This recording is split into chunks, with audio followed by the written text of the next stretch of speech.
Yes, guys, what's going on? And welcome back to another episode. Why not me? We are on week 2 of prep. A really good week. I actually wanted to just give you a bit of an update. Today's not going to be too long of a video. I just wanted to take you through an update and also go over a leg day.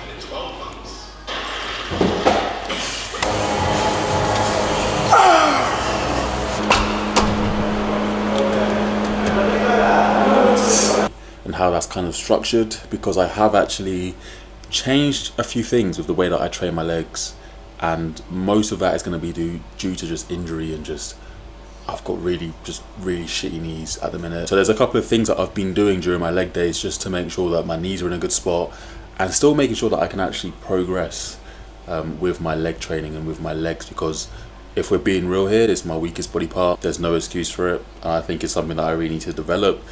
And if I keep getting injured, I can't train legs. Yeah, I'll take you guys through that. I've pretty much just had my second meal of the day. And I've also checked in with Callum, so he'll probably give me some feedback tomorrow regarding what we're going to do. I suspect he's going to give me less food, which, to be honest with you, I will actually welcome, because I still feel like I'm eating a lot of food. And it's still almost not uncomfortable, but it feels like I still have to put effort into eating this food. To be honest with you, with the off season that I had, I just want to get as far away from food as humanly possible. I'm not even joking when I say that. Yeah, we'll probably get a response from Callum tomorrow. I'm gonna cook meal 3 and then probably have a little bit of a 20-minute nap and then head to the gym to train legs. And also as well, guys, I didn't really tell you, but I got a new car. A new little car, and if you guys know me, if you know the car that I had previously, it sounded like something out of fucking... what's that movie? Sounded like something out of Event Horizon. Like some mad spaceship sound. So I got myself a new little car, a little Kia. But it's actually pretty quick. Eat this meal number 3, which is gonna be chicken, rice, standard procedure. And then I'm gonna head to the gym and train legs. So I'll see you in a bit. You know if this is a good view. Alright guys, so I've only literally just got the chance now to get to the gym.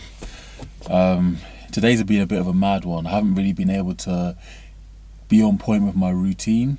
Work has been a little bit hectic. Had a few phone calls with regarding to new clients and also current clients as well. That's just how it goes sometimes. Like, your routine isn't always going to be 100%, but I feel like these are the times when there's still things that you have to get done on prep. I still have to go and train legs. Like, I still have to do that. If that doesn't get done, I regress. This is where the discipline kicks in. This is where you kind of almost look at this as like practice. Like, if I don't go and do this leg session, I've just bumped down in points in terms of discipline. Whereas if I do this, my discipline improves, and that can be carried over to other things in life. So just bear that in mind. Just even when you don't feel like doing it, when you want to progress, there's certain boxes that you know you have to tick. My steps, the gym, food, water, those sort of things have to be ticked off regardless of what happens in the day. And that is what's going to separate you on stage with other competitors. So your routine isn't always going to be 100. I feel like we always have this idea in our heads of like this perfect plan that's going to happen, but it ain't always going to be perfect. It's not always going to be 100%. So if you're ever going to try and go for an endeavor, going to just try and pursue something, just bear in mind that that plan initially that you have set out, it won't always go that way. And if you're expecting that to happen,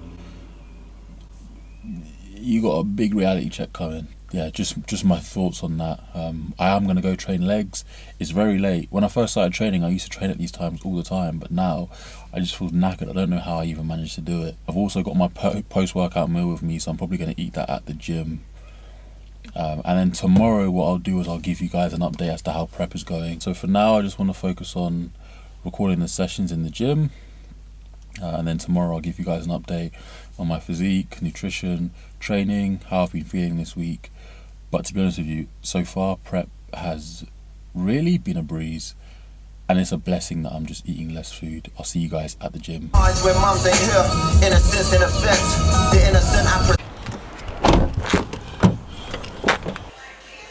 So guys, it is another leg day, or a leg day. I haven't actually shown you one in quite a while, but as I explained earlier in the intro, I've changed the way that I'm kind of conducting my leg workouts, and I've stripped everything back now just to the basics, and I'm really focusing on trying to get this injury sorted out, because I won't be able to progress with my legs if I'm just constantly just having damaged knees. So it has to be addressed. But first off, we always pretty much start off with the adductor. That hasn't changed.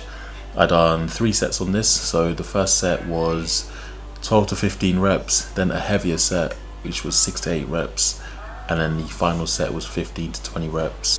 And just to get a bit of thickness in the legs, especially from behind as well, when you do like a back double bicep. In fact, I'll put up a little photo and you'll kind of be able to see my adductor a bit in that back double bicep pose, and it just adds a little bit more size to your legs. One thing that is a lot different to what I would normally have done in the past is I'm doing a lot more of the accessory movements before I go into my big squat movement. So for example, you'll see here I'm moving on to a seated hamstring curl next, and after this as well I'll be moving on to a seated leg extension. So I've already done 3 exercises before I've even gone into my big squat variation, which is a hack squat, by the way. But yeah, I've kind of got everything around the joint of the knee warm and ready to go. You've got to bear in mind here that the weight that you're moving, it's not the be all end all. You've got to make sure we're still stimulating the muscle. There's no need for me to be annihilating my joints to build muscle. I am a bodybuilder, I'm not a powerlifter, I'm not a strong man.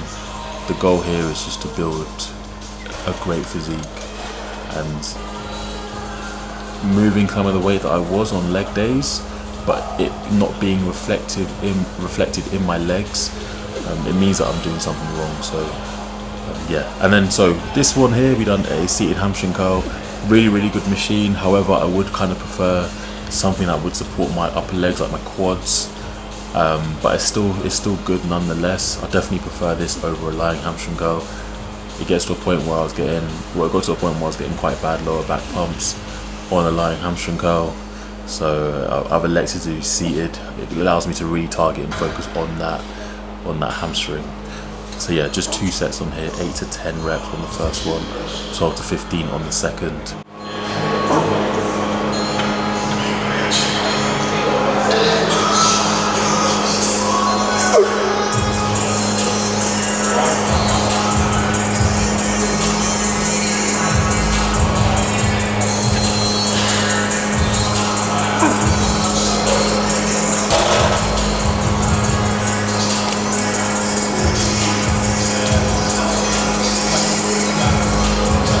And like I said before, just moving on to that leg extension as exercise number 3. Strap yourself in with a seatbelt to make sure those hips stay down. I've done quite a lot of warm-ups with this. Because typically with my knees, a big issue for me is when I'm doing something like a leg extension, I'll get a sharp pain on that patella tendon during kind of the extension of my leg. And here I'm just making sure that all the work is being done by the quads, all the work is being done by the muscle, there's no stress going through the joint. And surprisingly, I managed to get through the warm-ups pain-free. So moved on to a relatively easier weight for me actually, and I was working kind of in the higher rep ranges. So I was working between like the 12 and 15 rep ranges, again just to reduce risk to the joint. This one here, very tough set, so I'll let you guys check this out.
So then once the leg extension was done, I moved on to my hack squat.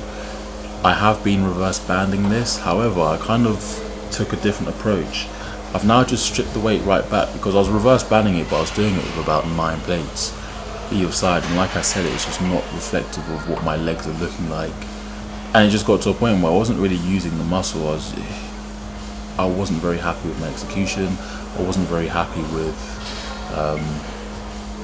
essentially just how the exercise was feeling. I wasn't getting much on my quads. So I've pretty much just stripped the weight back. This is a warm up, obviously this is just 2 plates, but I'm definitely not moving anywhere near the weight that I was. However, I'm still getting a good enough stimulus for muscle growth, and that's the key. So yeah, just 2 plates on the warm up, then I went up to 3 plates, and I went up to 4 plates, and just started working in singles. And again, I'm just making sure that everything that I'm doing, there's no pain in my knee. As soon as I felt pain, or as soon as something was triggered by pain, I would have stopped the exercise. I wouldn't have done it. Okay, otherwise you're just not going to give your body a chance to rehab. Make sure that you don't do any exercises that cause you pain, otherwise you're just wasting your time because you're just ruining your body even more. Take time out from the exercise and come back to it when you're not in pain. But this was my working set. I done 4 plates and a 5 each side. My form's just so much better. I'm just continuous reps, really slow eccentrics.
So that was a really tough set. That last set there was almost like a little Widowmaker set. Loads of reps, 16 or 17 reps that I got there. And just, yeah, the quads were pumped. I mean, it's just no knee pain as well. You even saw at the end of that 4 plates and a 5, I'd kind of done a little bit of a celebration, because it wasn't because I got the reps, it was because I genuinely managed to do that without no pain in my knees, which hasn't happened in a very, very long time. But yeah, so we moved on to a leg press, and again, one thing that I've changed here is my depth. I'm making sure that I'm going as deep as humanly possible on every single rep, and making sure that that's the same every single rep. And again, obviously that's going to mean I'm going to have to strip the weight back, but again, the stimulus is still there. It's still a challenging set. I only done one set and I've done 12 reps, and it absolutely destroyed my quads. But yeah, very, very deep. Typically, it's very easy for you to go shallow on the leg press, and it's very it's very common for your ego to take over a little bit. So done a few warm-ups, and then I went straight onto my working set, which was 4.5 plates, so 425s and then a 10, and that was pretty much it. And then I've just done some calves. That's how I've changed my leg training, and going forward, as long as I'm getting stronger, I feel like I'm going to see great development from this.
So I've got one more exercise left. We're actually going to finish on calves. Just literally one set on here, calves. We'll do 2 sets, and that's me pretty much done. And I'm going to have my post-workout meal, and I've got one more meal once I get home, and then straight to bed for me. But thank you guys for checking out this video. Make sure to subscribe, and I'll see you next week for episode 12.